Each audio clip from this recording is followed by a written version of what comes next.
J'ai demandé à 50 entrepreneurs comment est-ce qu'ils ont fait pour devenir riches. Aujourd'hui, on va voir ensemble toute la data qu'ils m'ont partagée. Et avant de commencer, j'aimerais vous dire que c'est l'épisode 1 des datasets. On est parti pour la saison 2 des datasets. On part sur une vidéo par jour pendant 31 jours. Donc pense à t'abonner, liker cette vidéo pour que les prochaines te soient recommandées. Et on va commencer sans plus tarder. Donc j'ai demandé à 50 entrepreneurs comment devenir successful. Je leur ai envoyé un Google Form. Certains ont répondu, la plupart ont répondu. Et aujourd'hui, on va aller décortiquer tous ensemble les stats et comment les entrepreneurs sont devenus successful et comment toi, derrière ton écran, tu peux répliquer leur stratégie et ce qu'ils font au quotidien pour toi aussi, à ton tour, augmenter tes revenus. Allez, on passe sur mon écran.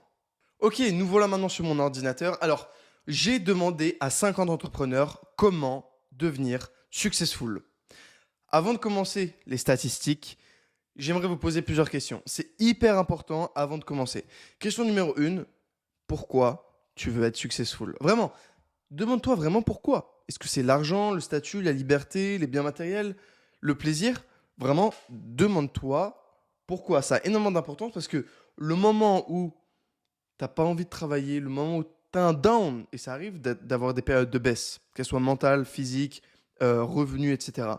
Et ben, quand tu as ton why, c'est beaucoup plus clair. Donc, première étape, définis ton pourquoi. Deuxième étape, note les entrepreneurs qui t'inspirent. Je t'ai mis une liste ici. Vraiment, fais-le, c'est hyper important. Quels entrepreneurs t'inspirent? Elon Musk, Tai Lopez, The Valère, Steve Jobs, Andrew Tate, Jeff Bezos, Larry Finger, Mozy ou Charlie Munger. Eh ouais, mon petit accent. Bref, et avant de commencer, je vous promets, on va bientôt prendre les stats. Écrivez votre objectif, vraiment votre objectif à 3 mois, 6 mois, peu importe. Ton objectif avec le business online. Pourquoi tu veux le goal final, le résultat final. Pourquoi est-ce que tu vas faire tous ces sacrifices au quotidien? Ensuite, pourquoi est-ce qu'au fond de toi-même, tu as envie? Donc ça, c'est plus objectif dans ton business et ça, c'est plus objectif vis-à-vis de toi-même. Pourquoi? Tu veux de la liberté, hein, tu veux pouvoir dépenser sans compter, sans regarder les prix, enfin, peu importe. Et aussi, je t'invite à mettre des inspirations parce que c'est bien les aspirations, ok? Quand t'es perdu, quand tu sais pas trop, bon bah, t'as de l'inspi, quoi. Tu sais que t'as ta ligne directrice, tu vas vers là-bas. Je veux être comme, je sais pas moi, Charlie Munger, ou Larry Fink, ou The Valère, tu vois. Donc, je t'invite vraiment à faire ça. Prends 30 secondes, mets la vidéo en pause. Je t'invite vraiment à faire ça, c'est hyper important. Et garde-le dans un coin. Vraiment, fais-le, c'est hyper important. Vraiment, fais-le. Donc voilà, j'espère que t'as mis sur pause. Et si tu l'as pas fait, quitte. Vraiment, quitte la vidéo, enfin, quitte tout court, arrête le business online. Si t'es pas foutu d'écrire 3 putains de phrases, enfin 3 putains de lignes, arrête le business online. C'est beaucoup plus dur que ça. Ok? Vraiment. Donc, je vous propose qu'on analyse les stats sans plus tarder, que toutes les personnes qui ne l'ont pas fait, barrez-vous, vraiment, je veux pas de ça ici, entre guillemets. À la limite, vous l'avez fait dans votre tête, vous êtes pardonné, mais si vous n'êtes pas foutu de prendre 30 secondes ou 10 secondes pour écrire 3 mots, l'entrepreneuriat, ça risque d'être compliqué pour vous. Next. Alors, j'ai envoyé du coup à 50 entrepreneurs ce questionnaire et 64% d'entre eux ont répondu, ce qui fait donc 32 personnes sur 50, ce qui est plutôt pas mal. 64%, c'est vraiment bon. Donc, j'ai 64% de réponses, sachant que j'ai envoyé ça il y a 48 heures. C'est plutôt pas mal. Donc, je t'invite à faire le test en même temps. Tu peux écrire tes réponses en commentaire ou dans une note. C'est intéressant. Garde-le sous le coude, il faut que tu puisses y accéder sans plus tarder, enfin plutôt facilement. Première question. Combien d'heures travailles-tu par jour? Alors, à savoir que j'ai demandé à plein d'entrepreneurs, donc 50, ils étaient tous successful, ils ont tous des résultats dans le business. Et donc, voilà, je pense que c'est une bonne base pour se dire, ok, ils ont des résultats dans le business, donc il faut faire comme eux. Ça, honnêtement, c'est la data qui m'a le plus choqué. Parce qu'on a quand même 12,5% des gens, donc des entrepreneurs à qui j'ai demandé, qui travaillent 1 à 3 heures par jour. C'est rien du tout. On a aussi en parallèle 12,5% des gens qui travaillent 10 heures par jour.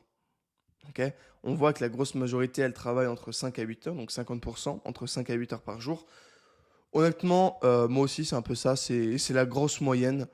5 heures, c'est vraiment léger, mais on va dire 6 à 8 heures, 6 pour les petites journées, 8, ça peut monter à 9, mais voilà. J'ai d'ailleurs moi-même répondu. Donc je vous invite à faire vous aussi le test. Combien d'heures vous travaillez par jour? Je trouve que c'est pas mal. On voit clairement qu'il y a quand même une grosse majorité de gros bosseurs, hein. On a 62% des gens qui travaillent plus de 5 heures par jour, ce qui est quand même pas rien. Et je pense que dans le 5 à 7, c'est plus proche du 7 que du 5. On a aussi une belle commune de tryharders, hein, je tiens à le préciser. Voilà. Maintenant, attention à ne pas confondre. Plus tu travailles, plus tu as de chances de gagner de l'argent, certes, mais la productivité est différente du temps de travail. Il y a beaucoup de gens qui disent ok, j'ai travaillé 10 heures, bon, bah, tu vas gagner plus d'argent. Alors que, honnêtement, en 10 heures, si moi, par exemple, je travaille 10 heures, je vais sûrement être beaucoup plus efficace que quelqu'un de moyen qui travaille 10 heures. Pourquoi? Parce que j'ai les méthodes, j'ai les stratégies, j'ai des équipes, j'ai tout planifié en amont, j'ai des process, etc. Donc mes 10 heures vont par définition être beaucoup plus efficaces que les 10 heures de quelqu'un qui débute. C'est logique. Donc notre job, c'est de maximiser l'efficacité de notre temps de travail. Par exemple, tu peux travailler 7 heures, mais si tu es ultra productif, donc si ta qualité de travail est super élevée, et ben en fait, tu as kill plus de tasks que le mec qui a bossé 10 heures. Ok, next, donc productivité est différente de temps de travail. Vraiment, gardez bien ça en tête. Maintenant, je leur ai demandé aussi quelle est leur source d'acquisition principale de clients.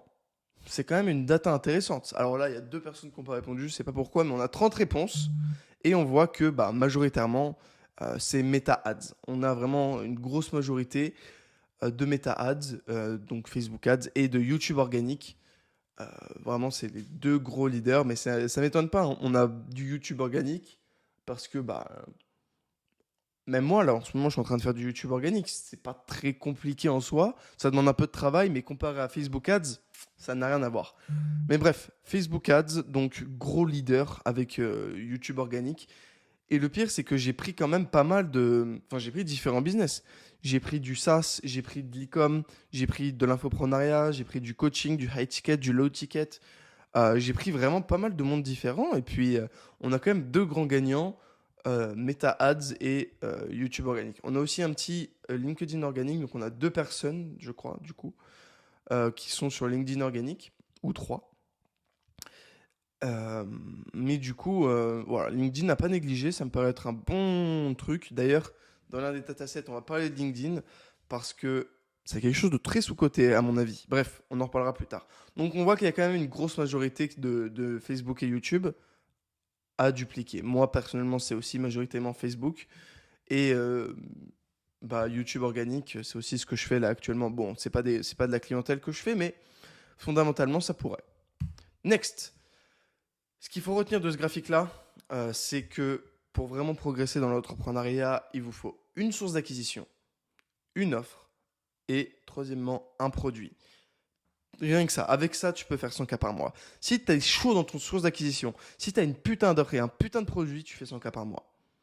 Mais le problème, c'est que, et parfois je le fais aussi, c'est que tu vas les disperser sur plusieurs sources d'acquisition. Alors c'est bien, moi je prône la méthode 60-30-10 pour les sources d'acquisition, et je pense que c'est une bonne chose en soi, mais tryhard, vraiment une source d'acquisition, une offre, un produit, il n'y a pas mieux pour vraiment scaler fort. Ça, c'est pas une phrase, cette phrase, elle n'est pas de moi, je crois qu'elle est de Alex Hormozy, et qu'il a volé à quelqu'un d'autre, je crois, vu qu'il l'a cité. Mais peu importe. S'il y a une chose à vraiment se concentrer dessus, c'est une source d'acquisition, une offre, un produit. Ok, next. Je leur ai posé une question qui est: penses-tu être bon en marketing? 62,5% d'entre eux ont répondu oui, 31% d'entre eux ont répondu non, donc 93% ont répondu moyen, pardon. Donc 93% d'entre eux se pensent soit bons, soit moyens, enfin plutôt bons en marketing. Ce qui est quand même une stat intéressante. Les entrepreneurs successful, donc il y en a 2 sur 32 qui sont mauvais en marketing, donc ils doivent sûrement avoir un associé. Donc 93%, donc 93,8% des entrepreneurs successful à qui j'ai partagé ce questionnaire se pensent plutôt bons en marketing. Et c'est totalement logique. Le marketing, c'est ce qui fait vendre, et ce qui fait vendre, c'est ce qui fait gagner de l'argent. Si tu es mauvais en marketing, tu ne peux pas vendre, et si tu ne vends pas, tu ne fais pas d'argent. Donc vous êtes obligé d'être bon en marketing. Vraiment obligé. C'est, allez, à minima être moyen. Et encore, quand j'ai mis moyen, je pense que c'est parce que certains ont un groupe.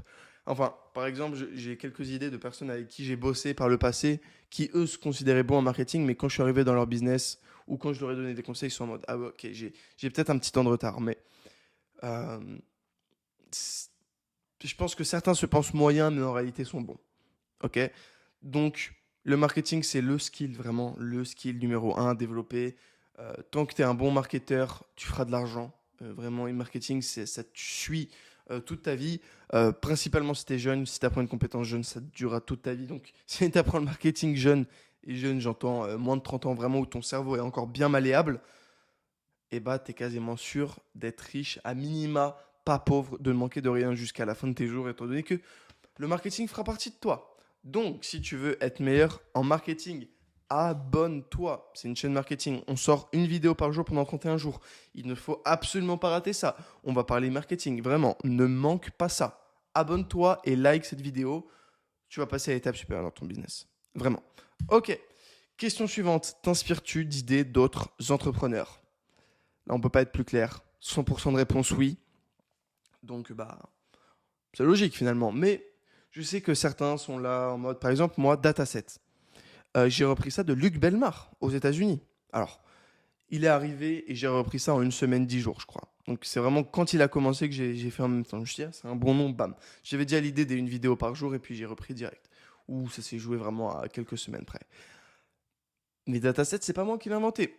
Je me suis réapproprié le concept, etc. Ça n'a rien à voir avec ce qu'on fait. Dataset, ça veut dire data, donc la data, donc l'information, et set, c'est unité. Donc c'est une unité d'information en anglais. C'est pertinent. C'est pas comme Apple où vraiment tu peux pas appeler une boîte Apple parce que bon, bah, y en a qu'une. Dataset, c'est un mot anglais, quoi, qui veut dire bah, ce que je suis en train de faire. Donc voilà, tout le monde s'inspire d'idées d'autres entrepreneurs. La strat, c'est un grand classique. Tu vas voir ce qui se fait aux US. Et tu peux quand même l'importer en France, par exemple. Les titres de vidéos YouTube, les miniatures, les machins, les trucs.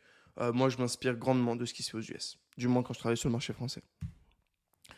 Question suivante. Quelle stat regardes-tu le plus? Et là, on a encore un grand gagnant et de loin, c'est le ROAS ou le Return on Ad Spend ou le retour sur dépenses publicitaires qui est le grand gagnant. Alors, on a du coup 62,5%, pardon, on a 66,7% des gens qui sont sur Facebook Ads, donc c'est normal qu'ils regardent le ROAS. Mais on voit quand même qu'il y a une grande partie qui regarde le CA de la journée. Et bon, là, j'ai mis autre. Quelqu'un a mis École Bouquet, alors qu'il y avait juste à cocher ici. Mais du coup, on a quand même, je dirais à la louche 15% qui regardent quand même les call bouquets. Alors moi, je vais être honnête avec vous sur le high ticket. Je regarde les call bouquets. J'ai un business de high ticket. C'est le seul business où je ne regarde pas le ROS. Sinon, je regarde le ROS. Le bénéfice de la journée, je n'ai rien à faire. Ça peut être intéressant pour certains business. Je pensais aux ceux qui font du SaaS à qui j'ai partagé qui auraient mis MRR supplémentaire, mais apparemment c'est ROS ou nombre de vues. MRR c'est trop chiffré, c'est comme bénéfice de la journée, il peut trop y avoir de la variance. Donc la stat que regardent les gens le plus, c'est le ROS et ensuite le CA de la journée. On voit, et aussi donc les call bookés, on voit qu'il y a le ROI, donc slash community building, ça a l'air d'être proche du ROS, mais peut-être plus pour du SaaS. Bénéfice de la journée, c'est assez proche de CA de la journée. Pourcentage marge net, c'est un peu la même chose que ROS. Donc en gros, ils regardent la thune. Tout le monde s'en bat les couilles des vues. Les calls bookés, c'est quand même une data intéressante, mais vu que tu as ton closing rate après derrière, voilà. Moi perso, je regarde le ROS sur chacun de mes business, sauf pour le high ticket, où là je regarde les calls bookés dans la journée. Donc, important de comprendre ça aussi, il vous faut toujours 3 stats. Donc là, j'ai mis la stat principale que les gens regardent, donc qui regardent le plus. Il vous faut 3 stats de stabilisation et 3 stats de croissance. Ce que je veux dire par là, c'est que si tu te dis, ok, mes stats de stabilisation, c'est les vues YouTube. Si je fais, je sais pas moi, 50 000 vues par mois sur YouTube, on stabilise, on est bien. Si je fais 3 calls bookés par jour, on stabilise, on est bien. Si, je sais pas moi, le community building, on augmente de 100 inscriptions par jour, on est bien. Ça, c'est la stabilisation. Question suivante, et il me semble que celle-là, c'est la dernière question. Combien de temps as-tu mis avant de faire ton premier euro en ligne? On voit que quand même, il y a une grande majorité des gens, donc plus de 60%, qui ont mis entre 1 à 3 mois. 20% des gens ont mis moins d'un mois. Alors, j'ai mis le premier euro. Voilà, c'est le premier euro. Mais Voilà, je trouvais cette stat intéressante. Peut-être que je referai une question avec 1 000 euros. Dites-moi en commentaire si ça vous plaît. Pensez à vous abonner. Et juste avant de continuer, reste sur la vidéo maintenant, vraiment c'est très important. J'aimerais que tu me mettes en description des sujets que tu aimerais que je traite durant ces datasets. Et puis, je les traiterai sûrement. Donc, like, abonne-toi, c'était Valère. Double ciao.